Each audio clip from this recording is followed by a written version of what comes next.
Well, ignorance is bliss. And when we Yeah. are young, we live in a very blissful world. It's just mommy and daddy. You get a career, get married, have kids, whatever. And you think that's the universe. But then when you start to study these things, you realize, what did it take to create that universe? Well, it took evolution, because of course we are beings made out of atoms. How long did it take to create atoms that would create people? That takes millions of years for random atoms to form people. And then you begin to realize, oh my God, this is incredible that all these random processes could create me. So finally, as a physicist, we come down to two basic philosophies of the meaning of everything. The first is the cosmological principle. Cosmological principle comes from Copernicus, okay? The Copernican principle says that we are nothing. We're a piece of cosmic dust floating in an ocean of other dust particles. That's the Copernican viewpoint. And that's a viewpoint that many physicists share. But then there's the anthropic principle, which says the exact opposite, which is also compatible with all the known laws of the universe.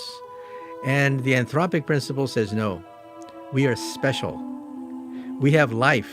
If there are other universes, most universes have no life in them. It's extremely rare to have life. And yet here we are in a universe fine-tuned to exactly allow life. For example, take a look at the nuclear force. If the nuclear force were a little bit stronger, atoms would burn out, everything would explode, we wouldn't be here. If the nuclear force were a little bit tuned weaker, atoms would never form at all. We'd be a bunch of gas molecules. So the nuclear force is tuned just right to allow for life. Look at gravity. If gravity were a little bit stronger, we would have had a big crunch and we would all be crushed to death if gravity were stronger. If gravity were weaker, we would have just been blown apart. We'd be drifting pieces of atoms in empty space. Gravity is tuned just right. These are accidents, right? Or are they? So take your pick. Either it's the Copernican principle where we're just dust, floating particles of dust in a meaningless universe, or the other principle, the anthropic principle, which says we are special. We have life. It is extremely mathematically difficult to create life off the ground.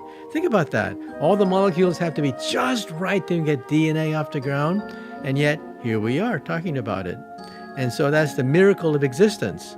So there are two philosophies which are diametrically opposed, and hey, they both work.